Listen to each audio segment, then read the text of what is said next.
Est-ce que ce climat anxiogène impacte aussi l'activité de la grande distribution et vos magasins? La petite bonne nouvelle, c'est que la consommation alimentaire, elle tient. D'accord. Et justement, quand vous dites à juste titre que la restauration, malheureusement, a connu des moments difficiles cet été, c'est vrai. Pourquoi? Parce que d'habitude, on faisait un pique-nique à la plage à midi et le soir, on allait au restaurant. Cette année, les gens ont facilement fait 2 pique-niques à la plage à midi et le soir.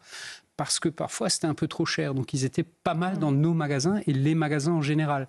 Donc ça, c'est la petite bonne nouvelle de la rentrée. L'alimentaire tient, mais avec toujours beaucoup d'arbitrage sur le reste, sur le non alimentaire, qui est très arbitré, et sur d'autres dépenses. Donc voilà, on sent que c'est très serré et que les gens n'ont pas le moral, c'est clair. C'est ça. On va les écouter, on leur a posé des questions. Est-ce que vous craignez pour votre pouvoir d'achat dans cette période d'instabilité politique, économique et fiscale? Écoutez ce qu'ils ont dit et je vous passe la parole, Dominique Schelcher.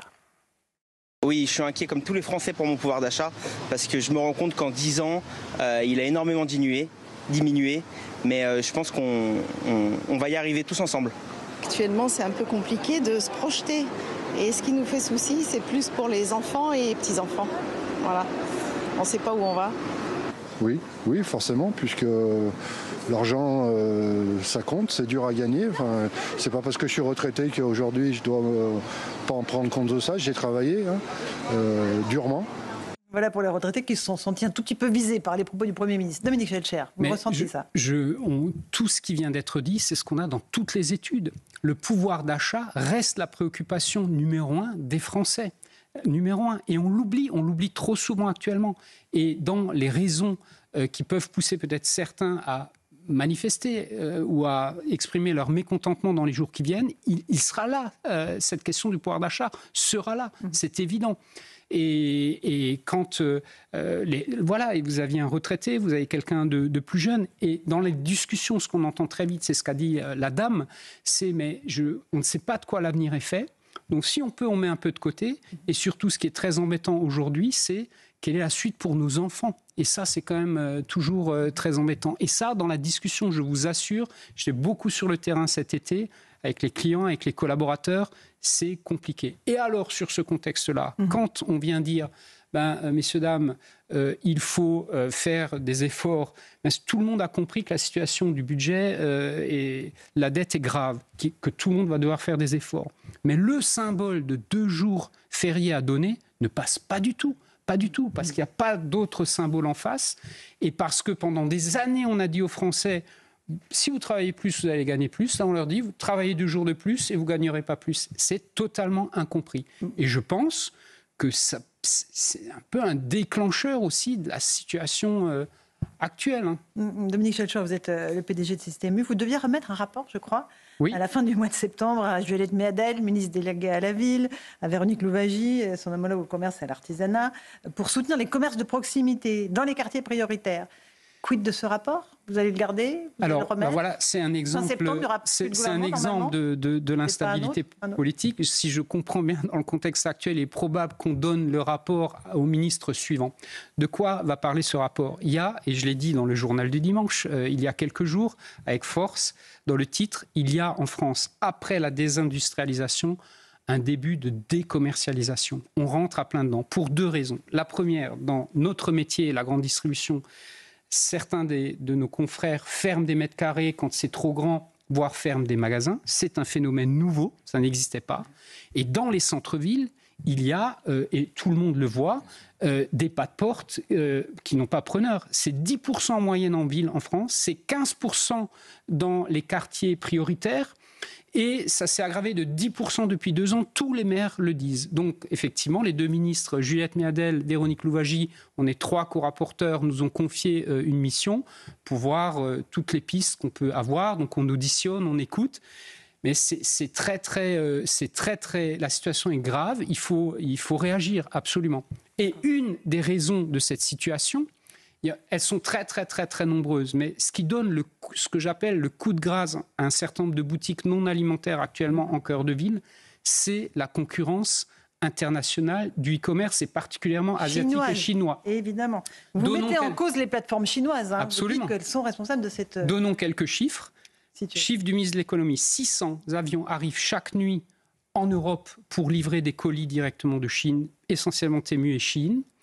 94% des contrôles faits avant l'été étaient non conformes, 60% dangereux pour la sécurité. Mais réagissons vite. Donc, la ministre du Commerce a compris la gravité de la situation. Elle renforce les contrôles. Et on parle maintenant d'une taxe. Mais voilà, vous voyez, si on n'a plus de gouvernement la semaine prochaine, je vous donne l'exemple du métier. Véronique Louwagie a compris ce qui se passe, a commencé à agir. Si on change de ministre dans quelques jours, il va tout falloir recommencer, tout réexpliquer et on va perdre du temps alors que la situation économique mérite de l'action immédiate. Donc 900 avions chaque nuit qui arrivent 600. en Europe. 600 en Europe. En Europe, venant de Chine, alors que le président chinois vient de dire tout le mépris qu'il avait pour l'Occident aujourd'hui même. Tout à fait. Et le phénomène est aggravé. Pourquoi ? Parce qu'aux États-Unis, on a mis des droits de douane qui ralentissent le mouvement. Donc, pour écouler la marchandise, les Chinois visent l'Europe, la France en particulier, pour accélérer les choses. C'est frappant ce que dit Dominique Schelcher, André Valigny. Ça touche toutes les villes, tous les villages. Oui, ben ça touche toutes les villes, notamment chez moi. J'ai beaucoup de petites villes dans mon canton. Moiran, Rives, Tullin-Fur, Voiron, même Voiron est touché. Et les quartiers du centre de Paris sont touchés aussi. Mais bien sûr, on le voit quand on circule. Je suis souvent à Saint-Germain, même à Saint-Germain-des-Prés, qui est un quartier touristique. Il y a des boutiques qui sont fermées de plus. Chaque semaine, il y a une boutique de plus qui a fermé. Hein. Alors, il y a Internet, il y a les grandes surfaces, les grands centres commerciaux. Tout ça est catastrophique pour l'animation des villes, pour le vivre ensemble, comme on dit. Et les solutions, c'est quoi, Dominique Schelcher ? Alors, les solutions... une conviction qui nous gagne plus on avance dans les auditions, c'est que malheureusement, le commerce de centre-ville de demain ne sera plus celui d'hier. On va vers davantage de services et il faudra trouver d'autres solutions parce que la chaussure, par exemple, la chaussure a complètement basculé sur Internet. Les banques en cœur de ville ferment, il y a de moins en moins de guichets. Donc tout ça, il faudra inventer autre chose. Bon, premier point, donc déjà une vision différente. Deuxième point, il y a des éléments de fiscalité. Dans un certain nombre de villes qu'on a observées, les maires ont des pratiques très fortes et qui semblent fonctionner. C'est d'augmenter la fiscalité locale plus le bail reste vacant. Donc plus 10% la première année, plus 20% la deuxième, plus 30%. Et ça pousse les bailleurs à relouer. Mais après, je veux surtout dire qu'il y a aussi des choses qui marchent. Jeudi dernier, on s'est déplacé à Toulon. Toulon, il y a 35 ans, c'était Chicago. Plus personne ne mettait un pied dans Toulon. C'était dangereux. Il n'y avait plus de commerce. C'était déserté. Grâce à un travail, moi je dis formidable, pour les avoir écoutés, tous les acteurs, une volonté politique forte, des acteurs publics engagé, une société d'économie mixte, locale et d'aménagement, qui a racheté, démoli, reconstruit, fait de l'habitat en haut, du commerce en bas. Et troisièmement, des acteurs privés qui ont trouvé les bons commerces, etc. Aujourd'hui, Toulon revit. Le centre-ville est magnifique. Il y avait du monde, c'est pas déserté. Donc il y a des solutions quand tout le monde s'unit et travaille précisément en réinventant les choses. Jean-Paul Lejeune, une question ? C'est passionnant comme à chaque fois qu'on vous écoute. J'ai deux questions, j'hésite entre les deux, je vais poser les deux très rapidement. Par rapport au déversement de produits chinois chez nous en Europe, est-ce que, puisque vous parlez des contrôles effectués par la ministre, est-ce que la solution des droits de douane comme Donald Trump le fait serait pas une solution pour nous protéger de ce déversement qui a commencé il y a longtemps, mais vous décrivez une accélération. Et la deuxième, on sait que l'économie est basée, et le moral des ménages aussi, sur la confiance. Comment, politiquement, pensez-vous qu'on peut rétablir la confiance dans les jours qui viennent ? La première, vous avez 2 heures. La première est facile. Oui, il faut mettre des droits de douane ou des taxes, notamment sous les colis de moins de 150 € qui n'en ont pas du tout aujourd'hui. Ça, le Premier ministre lui-même a dit il faut le faire. Mais vous avez raison, le mot le plus important pour moi, c'est la confiance. Aujourd'hui, il n'y a pas de confiance. La confiance est cassée. Et pour moi, la chose la plus essentielle, et toujours je me base sur ce que me disent les gens, sur ce qu'on entend, c'est l'exemplarité en fait.